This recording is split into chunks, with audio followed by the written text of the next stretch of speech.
This is the moment the United States Navy discovered it had walked into a trap it had been warned about for years.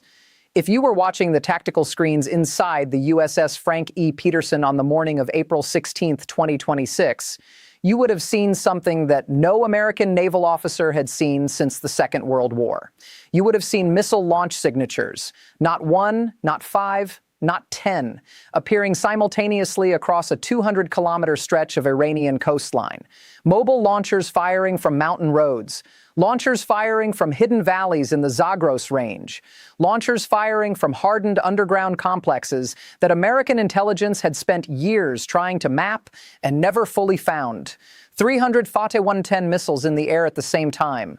And at that moment, the most advanced naval defense system ever built, the Aegis combat system installed on every U.S. destroyer in the Persian Gulf, was about to face the one scenario its designers had always known was its hardest problem. Not one missile, not a handful. 300 missiles arriving from multiple directions at multiple altitudes, mixed with drone swarms and anti-ship cruise missiles, all hitting at the same moment, all designed to do one thing: empty the magazine before a single destroyer could reload. In this deep dive, we are going to walk through exactly what happened, how Iran built and executed this attack, why the U.S. Navy's own officers had called the Strait of Hormuz a kill box months before this moment, what it cost both sides in ways that go far beyond ships and missiles, and why the outcome of those 47 minutes changed the military balance of the entire region. The U.S. Navy has not been hit like this in living memory. This is the story of how it happened, and why it should never have been a surprise. To understand what Iran executed on April 13th, you have to understand a doctrine that Iran's military has been building, testing, and refining for over 30 years. After the Iran-Iraq War ended in 1988, Iran's military leadership made a cold and honest assessment of their position. They had no air force that could compete with the United States. They had no Navy that could fight the U.S. Navy ship-to-ship in open water. They had no technology that could match American precision strike capability in a conventional battle, so they stopped trying to build one. Instead, Iran's strategists made a different decision, one that the U.S. military understood intellectually, but never fully believed Iran would actually execute. The decision was to build a military designed not to defeat the United States in a fair fight, but to make any fight with the United States so expensive, so painful, and so politically damaging that Washington would choose not to continue it. The weapon they chose was the missile, not a single type, not a single range. A layered, overlapping, redundant arsenal of hundreds of different missile systems stored in hardened underground facilities that Iran calls missile cities, dispersed across dozens of locations, mounted on road mobile launchers that can fire and move within minutes of receiving an order. By 2026, Iran held over 3,000 ballistic missiles in total. The backbone of that arsenal for the Hormuz fight was the Fateh-110 family. Solid fuel, road mobile, a 500-kilogram warhead, a range of 300 to 500 kilometers depending on the variant, and in its College Far's anti-ship version, an electro-optical seeker in the nose specifically designed to find and track a moving warship. Iran had been building toward this moment for 3 decades. It had rehearsed the saturation attack concept in exercise after exercise. It had dispersed its launchers to survive the American counter-launcher campaign running since February 28th. He assumed the U.S. counterstrike campaign had degraded Iran's launch capability enough to make a Hormuz transit survivable. He assumed wrong. At 5:43 a.m. on April 13, 2026, U.S. CENTCOM received intelligence that Iranian mobile launchers were moving into position across the Hormuz coastal zone. The assessment was a probable show of force, a warning, consistent with Iran's pattern of signaling before a diplomatic threshold. The destroyers were ordered to maintain position and continue the freedom of navigation operation. At 6:11 a.m., the first launch signatures appeared on tactical radar. Not 10, not 20. Within 4 minutes, CENTCOM was tracking over 260 confirmed ballistic missile launches from Iranian territory, supplemented by approximately 40 additional cruise missiles and over 150 Shahed series drones. all inbound simultaneously, all targeting the same 5-destroyer formation operating in the northern strait. The Aegis systems on all 5 destroyers went active immediately. SM-2 and SM-6 interceptors began launching in rapid sequence. Every ship in the formation was firing. Pause. But here is the mathematics that Iran had calculated years before this morning. Each SM-6 interceptor cost the U.S. Navy approximately $4.3 million per round. Each Patriot PAC-3 interceptor costs $3.7 million. Each THAAD interceptor costs $13 million. And each Fateh-110 missile that Iran launched cost approximately $500,000 to $1 million to produce and fire. Iran was spending $1 for every $4 to $26 the U.S. Navy spent trying to stop it. 300 missiles at $1 million each cost Iran $300 million. Intercepting them, if every intercept worked perfectly, would cost the U.S. Navy over $1 billion in missiles alone in a single engagement lasting under 10 minutes. While the Aegis systems were tracking and engaging the ballistic missile layer at high altitude, 40 sea-skimming cruise missiles were approaching the formation at low altitude, below the radar horizon, appearing at close range with almost no warning time. While SM-6 interceptors were depleting magazine depth against the ballistic threats, the drone swarm of over 150 Shaheds was forcing every close-in weapon system, the Phalanx and CRAM installations on each destroyer, to begin close-range engagement cycles that would exhaust their ammunition within minutes. And while all of that was happening simultaneously, 17 IRGC fast attack boats emerged from the Iranian island of Abu Musa and began high-speed attack runs toward the destroyer formation's southern flank, forcing the ships to split their defensive attention in a third direction at the exact moment the missile layers were arriving from the north and west. Iran's saturation doctrine had been designed precisely for this, not to guarantee that every missile hit, to guarantee that some of them did, and some, because no defense system in the world, no matter how advanced, can intercept everything when everything arrives at once from every direction. By 6:58 a.m., 47 minutes after the first launch signature appeared, the engagement was over. U.S. CENTCOM's operational reports, portions of which were later passed to multiple credible defense publications, confirmed catastrophic damage to 3 destroyers and serious damage to 2 others. The USS Frank E. Peterson had taken 2 direct hits from College Far's anti-ship ballistic missiles. Magazine fires aboard 2 vessels required emergency flooding procedures. 17 U.S. Navy personnel were confirmed killed in the initial engagement, a number that would rise in the hours that followed. It was the worst single engagement loss for the U.S. Navy since the USS Stark was hit by Iraqi missiles in 1987. Except in 1987, it was 1 missile from 1 plane. On April 13, 2026, it was 300 missiles from 300 launchers, arriving in a coordinated wave that had been mathematically designed to overwhelm the best naval defense system the United States had ever built. According to sources inside the U.S. defense establishment and European military intelligence circles briefed on the post-engagement assessment, what happened on April 13th was not a surprise to the people inside the system who understood Iran's doctrine.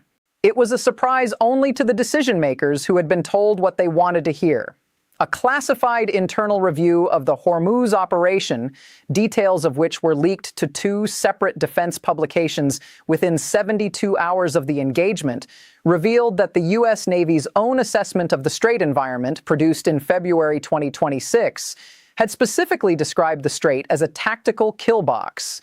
The assessment used that exact phrase, a kill box, a confined maritime space 21 miles wide at its narrowest point, from which U.S. surface combatants could not maneuver, could not disperse, and could not exit faster than Iranian missiles could reach them.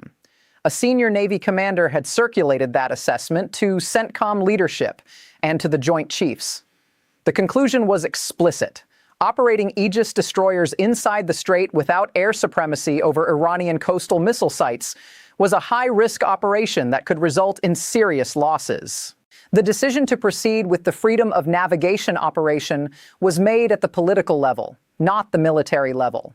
Sources say the calculation was that Iran would not execute a full saturation launch, that ceasefire dynamics, ongoing negotiations in Islamabad, and the damage Iran had absorbed from U.S. airstrikes would deter Tehran from escalating to a direct attack on U.S. warships.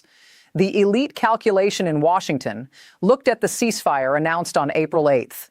It looked at the diplomatic pressure from Pakistan, Saudi Arabia, Egypt, and Turkey pushing Iran toward a deal.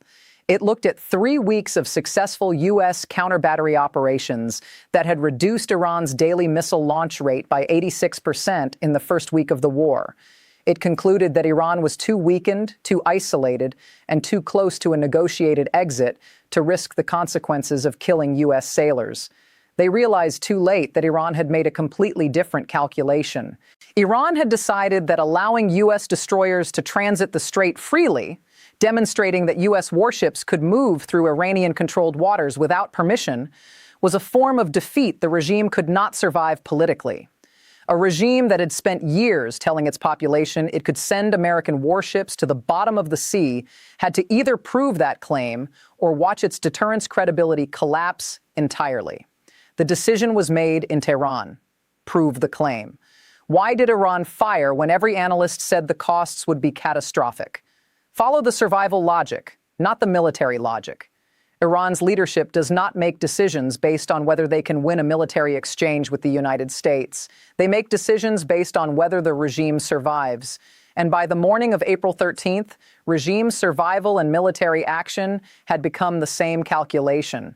The power shift this creates is the one the United States has been trying to avoid since the war began. Iran demonstrated in 47 minutes something that changes every future calculation about American naval power in the Persian Gulf. It demonstrated that the United States Navy can be hurt, not inconvenienced, not embarrassed, hurt. Ships damaged, sailors killed, destroyers that cost $2 billion each rendered non-operational by missiles that cost $500,000 each. The exchange ratio, what Iran spends versus what it costs the U.S. to respond and repair, is the structural vulnerability that Iran's entire military strategy is built around. A Fateh-110 costs approximately $500,000 to $1 million. The destroyer it damages costs $2 billion to build and years to replace. The SM-6 and PAC-3 interceptor inventories cannot be replenished in weeks or months. Production timelines for advanced naval interceptors run to years. Iran did not win the battle of April 13th. It won something more valuable. It proved the concept. It proved that its saturation doctrine works against the most advanced naval defense system in existence when executed at sufficient scale. And every adversary of the United States, in Asia, in Eastern Europe, in the Middle East, watched that proof of concept on their own tactical screens.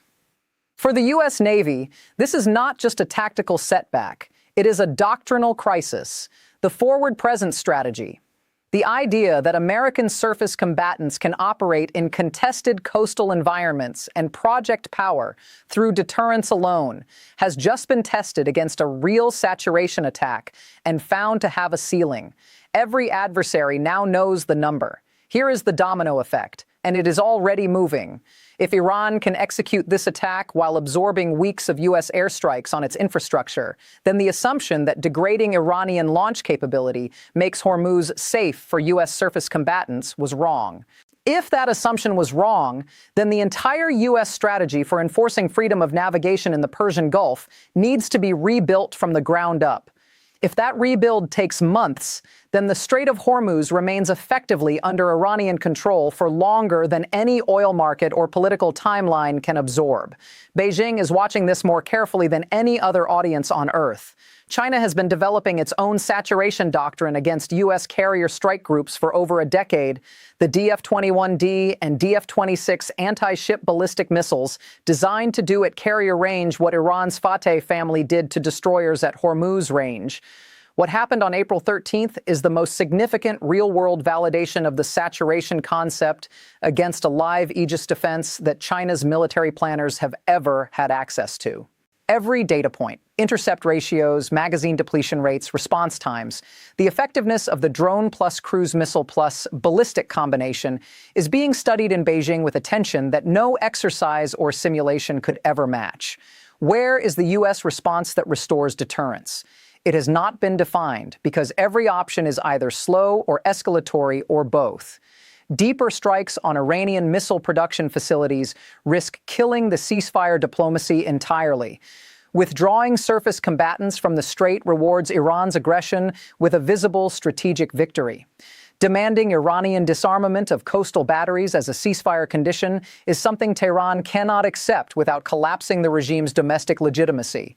Reports describe the National Security Council in a state of genuine unresolved division between those pushing for a devastating retaliatory strike and those arguing that escalation after a ceasefire will shatter the international coalition that has sustained U.S. operations since February 28th. Saudi Arabia, Turkey, Egypt, and Pakistan have all publicly called for de-escalation since the April 13th engagement. Not one has condemned the Iranian attack by name. That silence is the most important diplomatic signal of the week. A divided security establishment facing a military situation with no clean exit, dealing with an adversary that has just proven its core doctrine works. That is where the United States stands as of April 14th. A destroyer is not just a warship. It is a symbol. It is the physical embodiment of the assumption that American military power can operate anywhere and deter anything. For 80 years, the sight of a U.S. Navy warship in any body of water on Earth carried a message that required no translation. The message was, the cost of challenging us is too high to pay. On April 13, 2026, Iran paid the cost, and the ships were still hit. You can build the most advanced intercept system ever designed. You can crew it with the best trained personnel in history. You can surround it with layers of defense that no single missile can penetrate. But you cannot reload faster than Iran can fire. You cannot defend against everything simultaneously when everything arrives at once from every direction. You cannot solve the mathematics of saturation with a finite magazine of interceptors that cost 10 times more than the missiles they are trying to stop. Reality does not care about doctrine. It cares about physics. And the physics of the Strait of Hormuz, 21 miles wide, surrounded by Iranian coastal launch sites on 3 sides, with flight times of under 4 minutes from launch to impact, have always favored the attacker, not the defender. No one in a position to change the decision wanted to hear that. Now the evidence is sitting on the floor of the Persian Gulf. So where does this end? As of this week, Iran still controls the strait in any practical military sense. The U.S. Navy has withdrawn its surface combatants to the Gulf of Oman, while it conducts a strategic review that sources say will take no less than 3 weeks to produce actionable conclusions. Oil has spiked to $134 a barrel, higher than at any point since the war began. Asian economies that depend on Gulf crude are beginning emergency rationing calculations, and the ceasefire is technically still in place, which means both sides are shooting at each other under conditions that neither has formally called a war. Subscribe, because what happens in the next 72 hours will determine whether this escalates to the full infrastructure strike campaign Trump has threatened, or whether the shock of April 13th becomes the pressure that finally forces a real negotiated settlement. Back-channel conversations are happening right now in at least 3 separate capitals, and the outcome of those conversations will decide which direction this goes. The magazine is empty. The map has changed, and the military calculus the world has relied on for decades has just been stress-tested in the most consequential naval engagement since the Falklands. Watch what happens next.